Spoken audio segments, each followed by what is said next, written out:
प्रणाम सबगोटे के। हम शालिनी झा अहाँ सबके बीच उपस्थित छी और साथ में संग रहल छथि कविता झा। बेटा गौरी गीत अहाँ सब सुनो। धन्यवाद।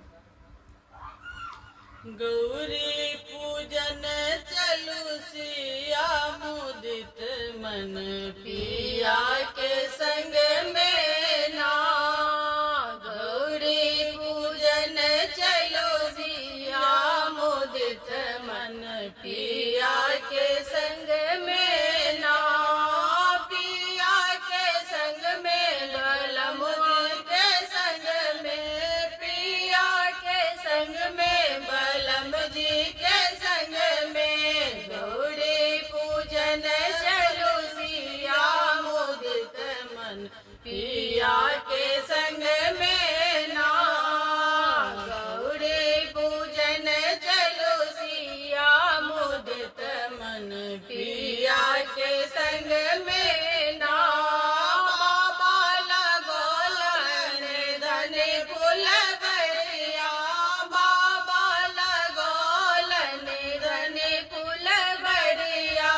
लागल चंपा के कलिया मुदित मन, लागल चंपा के कलिया मुदित मन पिया के संग में ना। गौरी पूजन चलो सिया मुदित मन पिया के संग में ना। एक हाथ लेलन सिया फूल के डलिया, एक हाथ लेलन सिया फूल के डलिया। एक हाथ लेलन सिया फूल के डलिया। लोरत फूल, लोरत फूल गुलाब फूल बढ़िया सिया मुदित मनन। गौरी पूजन चलो सिया मुदित मन पिया के संग में ना। फूलवा लोरी लोरी भरलन चंगरिया, फूलवा लोरी लोरी भरलन चंगरिया।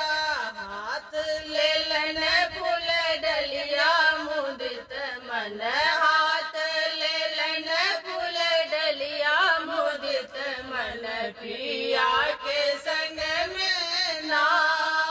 पिया के संग में बलम जी के संग में, पिया के संग में बलम जी के संग में। गौरी पूजन चलो सिया मुदित मन पिया के संग में ना। हाथ लेलन सिया सिंदूर सुपड़िया, हाथ लेलन सिया सिंदूर सुपड़िया। हाथ लेलन सिया सिंदूर सुपड़िया। मांग लेलन दीर्घ आयु बाते मुदित मन, मांग लेलन दीर्घ आयु बाते मुदित मन पिया के संग में ना। गौरी पूजन चलो सिया मुदित मन पिया के संग में ना। पिया के संग में बलम जी के संग में, पिया के संग में बलम जी के संग में। गौरी पूजन चलो सिया मुदित मन पिया के संग में